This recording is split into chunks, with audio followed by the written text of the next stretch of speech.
AP హోంశాఖ మంత్రిగా వంగలపూడి అనితకు అవకాశం దక్కింది. ప్రభుత్వ టీచర్ ఉద్యోగానికి రాజీనామా చేసి రాజకీయాల్లోకి వచ్చిన ఆమె అతి తక్కువ కాలంలోనే టీడీపీలో మంచి పేరు సంపాదించారు. పార్టీలో ఫైర్ బ్రాండ్ మహిళా నేతగా గుర్తింపు పొందారు. పార్టీ తరపున బలమైన వాయిస్ను వినిపించే నాయకురాలిగా ఎదిగారు. పార్టీ ఆదేశాలను ఎప్పటికప్పుడు పాటిస్తూ అధినేత అండదండలతో తనదైన శైలిలో ఏపీ రాజకీయాల్లో నిలదొక్కుంటున్నారు. ఇక పాయకరావుపేట నియోజకవర్గం నుంచి ఎమ్మెల్యేగా గెలిచి ఉమ్మడి విశాఖ జిల్లా నుంచి హోంమంత్రి పదవి దక్కించుకున్న ఏకైక ఎమ్మెల్యే వంగలపూడి అనితతో మా ఉమ్మడి విశాఖ జిల్లా ప్రతినిధి కీర్తి కన్నబాబు ఫేస్ టు ఫేస్.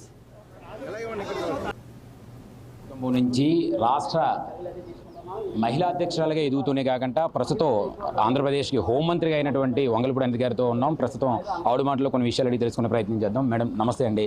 ప్రధానంగా ఈరోజు ఆంధ్రప్రదేశ్లో ఉన్నటువంటి రాజకీయాలన్నీ కూడా తారుమారయ్యాయి. మీరు అనుకున్న దానికంటే అధిక సీట్లు అయితే సాధించడం జరిగింది. ప్రస్తుతం ఆంధ్రప్రదేశ్లో ఉన్నటువంటి సమస్యల మీద మీరు ఎలాంటి ఫోకస్ చేయబోతున్నారు? ఆంధ్రప్రదేశ్లో సమస్యలే ఎక్కువ ఉన్నాయి. ఈరోజు లాస్ట్ 5 సంవత్సరాల్లో అన్ని వ్యవస్థలు కూడా నిర్వీర్యం అయిపోయినాయి. అన్ని వ్యవస్థలకి చెప్పాలంటే డబ్బులు లేక ఏదో అంటారు కదా, పొడుగుండిపోయినట్టుగా పొడుగుండిపోయినాయి. ఈరోజు ఇరిగేషన్ డిపార్ట్మెంట్, ఆర్ఎండ్బి, పంచాయతీరాజ్, హౌసింగ్, ఎవ్రీ డిపార్ట్మెంట్ వాళ్ళని కూడా ఈరోజు యాక్టివేట్ చేయాల్సిన అవసరం ఉంది. ఒక్కటి యాక్టివ్గా ఉన్న డిపార్ట్మెంట్ ఏంటంటే మొన్నటి వరకు మొన్న 5 సంవత్సరాల్లో రెవెన్యూ డిపార్ట్మెంట్ చాలా యాక్టివ్గా పనిచేసింది. ఎందుకంటే వాళ్ళ తాలూకా వాళ్ళకి భూములు కట్టబెట్టడానికి, కబ్జాలు చేసుకోవడానికి, దొంగ పాస్బుక్లు ఇవ్వడానికి వాటికి ఉపయోగపడింది తప్పించి ఆ 5 సంవత్సరాల్లో కంప్లీట్గా అభివృద్ధి అనేది శూన్యం అయిపోయింది. సో దాని మీద స్టిమ్యులేట్ చేయాలి. అసలు విషయం ఏంటంటే ఈ 5 సంవత్సరాలు లాస్ట్ 5 ఇయర్స్లో ఏది అమ్మేసాడో తెలియదు, ఏదో తాకట్టు పెట్టేసాడో తెలియదు మెయిన్. కాబట్టి ముందు ఏమున్నాయి మన దగ్గర, వాటికి వైట్ పేపర్స్ రిలీజ్ చేయడానికి కూడా సిద్ధపడుతున్నారు. కాబట్టి ప్రతిదీ కూడా మనం ప్రజలకి చెప్పి ప్రజల జవాబుదారీతనంగా తీసుకొని రాబోయే కాలంలో అడ్మినిస్ట్రేషన్ అనేది ముందుంటుంది. ఉత్తరాంధ్ర జిల్లాల్లోనే చాలా సమస్యలతో కూడినటువంటి వాతావరణం, అంటే ఈ భూ కబ్జాల విషయం అవనండి లేదా మరో ఇతరమైన, దీని మీద ఎలాంటి ఫోకస్ చేయబోతున్నారు మేడం? కంపల్సరీగానండి. ఎవరైతే భూ కబ్జాలు చేసినట్టుగా మాకు కంప్లైంట్ వస్తాయి, డెఫినెట్గా వాటి మీద చర్యలు ఉంటాయి. వీటైతే వాటి మీద ఎంక్వైరీ చేసి ఎవరైతే వాటిని చేశారో వాళ్ళని కూడా కఠినంగా శిక్షించే పరిస్థితి ఉంటుంది. మామూలుగా సివిల్ కేసెస్లో ఎలా ఉంటాయంటే, ఓకే వాడు ఏదో తప్పు చేశాడంటే ఆ డాక్యుమెంట్ క్లియర్ చేస్తారు, కానీ ఆ డాక్యుమెంట్ అలా సృష్టించిన వాడిని కూడా మనం పనిష్ చేయాల్సిన అవసరం ఉంది. సో అటువంటిప్పుడు భయం క్రియేట్ అవుతుంది. దానికి కూడా కంపల్సరీగా సీఎం గారితో మాట్లాడి చర్యలు తీసుకుంటాం. సిటీకే పరిమితమైనటువంటి గంజాయి గ్రామీణ ప్రాంతాలకు కూడా సోకిందనేది ప్రజెంట్ అయితే మనం చూస్తున్నాం. సో ఇలాంటి వాటి మీద మీరు ఎలాంటి ఉక్కుపాదం చూపించబోతున్నారు? గ్రామీణ ప్రాంతాల్లో సోకడం కాదండి, ఆ 6th క్లాస్ పిల్లవాడు, 5వ తరగతి పిల్లవాడు కూడా ఈరోజు గాంజా తీసుకుంటున్నాడు. అంటే ఎంత విచ్చలవిడైపోయిందో ఒకసారి ఆలోచించండి. ఇదేమైనా సిగరెట్టా అండి రోడ్డు మీదకి మళ్ళీ బడ్డీ కొట్లు దొరకడానికి? అంటే బడ్డీ కొట్లో కూడా ఈరోజు గాంజా దొరికే పరిస్థితి కనిపిస్తూ ఉంది. ఇది ఎవరు ఫెయిల్యూర్?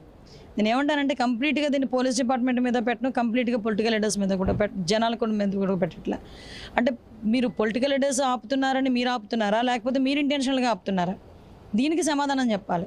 అటువంటి పరిస్థితి రాకుండా చేస్తే ఆటోమేటిక్గా గంజా సప్లై అనేది తగ్గుతుంది. ఎవరి పని పర్ఫెక్ట్గా చేసుకుంటే గంజా సప్లై ఎందుకు అవుతుంది? ఇప్పుడు ఎవరో గంజా సప్లై చేస్తాడు, ఎవరో పట్టుకుంటారు, పోలీసులు పట్టుకుంటారు, ఎవరో రాజకీయ నాయకుడు ఫోన్ చేస్తారు, వదిలేయమంటాడు, వీళ్ళ ప్రెజర్ పడలేక వదిలేస్తారు. లేదు ఆడే ఏదో సంథింగ్ వీళ్ళకి ఏదో ఆఫర్ పెడతాడు అంటే అందరూ అలా ఉంటారని చెప్పట్లే. అంటే వాళ్ళు చేసే చర్యల గురించి మాట్లాడుతున్నా. అంటే ఓవరాల్గా ఈ వాటర్ మీద ఏం జరిగినా అక్కడైతే గాంజా విషయంలో విపరీతంగా పెరిగిపోయింది గాంజా. దీన్ని అరికట్టాలంటే ఆల్ ఆఫ్ సడన్ 1 or 2 డేస్లో జరిగే ప్రొసీజర్ కాదు. దీనికి ఒక స్పెషల్ డ్రైవ్ వేయాలి. ఆ స్పెషల్ డ్రైవ్ ఎలా వేయాలి, దానికి ఎటువంటి కాన్సిక్వెన్సెస్ ఉన్నాయి, ఇవన్నీ కూడా నేను ఒకసారి చూసుకొని ఆ పోలీస్ అధికారులందరితో కూర్చొని మాట్లాడి ఒక ప్రణాళిక సిద్ధం చేసి ముందుకు తీసుకు. ఫైనల్గా మేడం, మహిళల పట్ల ఇప్పటివరకు ఉన్నటువంటి చట్టాలు అనేకంగా ఉన్నాయి, అయినప్పటికీ కూడా మహిళల మీద దాడులు కంటిన్యూషన్ అవుతూనే ఉన్నాయి.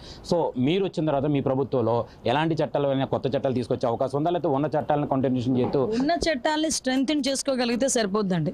ఇప్పుడు నిర్భయ యాక్ట్ మామూలు యాక్ట్ ఏం కాదు, అది పోక్సో యాక్ట్ మామూలు యాక్ట్ ఏం కాదు. అది అలాంటి నేనేమంటానంటే prevention is better than cure. అసలు అలాంటి జరగకుండానే చూసుకునే బాధ్యత తీసుకుంటే జరిగిన తర్వాత వచ్చే పర్యవసానాల గురించి మనం ఎందుకు మాట్లాడుకోవాలి? నేను మాట్లాడతా. ఇప్పుడు ఆడపిల్ల గురించి తప్పుగా చూడాలన్నా కూడా భయపడే పొజిషన్కి ఆంధ్రప్రదేశ్ రాష్ట్రం వస్తుంది. రాసి పెట్టుకోండి, అది ఈ టెన్యూర్లోనే వస్తుంది, మా హయాంలోనే వస్తుంది. ఎందుకు ఇంత గట్టిగా చెప్పగలుగుతున్నానంటే అక్కడ ఉన్నది చంద్రబాబు నాయుడు గారు. ఒకనొక సందర్భంలో దాచేపల్లిలో ఒక అమ్మాయిని అత్యాచారం జరిగితే, ఆ అమ్మాయిని అత్యాచారం జరిపితే ఒకడు ఆ అమ్మాయిని నిందితుడు ఎవడైతే ఉన్నాడో అతన్ని పట్టుకోవడానికి 6 టీంలు వేశారు సార్. ఆ ప్రెజర్ తట్టుకోలేక సూసైడ్ చేసుకున్నాడు వాడు. సో అప్పుడు ఒకసారి క్రైమ్ రేట్ చూడండి. లాస్ట్ 5 ఇయర్స్లో క్రైమ్ రేట్ చూడండి. సో నాకు పూర్తిగా నమ్మకం చంద్రబాబు నాయుడు గారి అడ్మినిస్ట్రేషన్ మీద. అట్ ద సేమ్ టైం మన పోలీసుల్ని కూడా దాని మీద అంతే యాక్టివ్ చేసి డెఫినెట్గా ఎట్టి పరిస్థితుల్లోని ఈవ్ టీజింగ్ అనేది కూడా ఉండకూడదు. కాలేజీల దగ్గర కూడా నిఘా పెడతాం. ఈవ్ టీజింగ్లు కూడా ఉండకూడదు. ఈవ్ టీజింగ్ ఇప్పుడు ఇంతకు ముందే వరకు కాలేజీలో ఈవ్ టీజింగ్ అనుకుని ఇప్పుడు స్కూల్ దగ్గర కూడా పెట్టాల్సి వస్తాను. పరిస్థితి అలా దిగజారిపోయింది ఈరోజు. కానీ ఎట్టి పరిస్థితుల్లోని నెమ్మదిగా ప్రక్షాళన అయితే స్టార్ట్ చేసేసాం ఆల్రెడీ.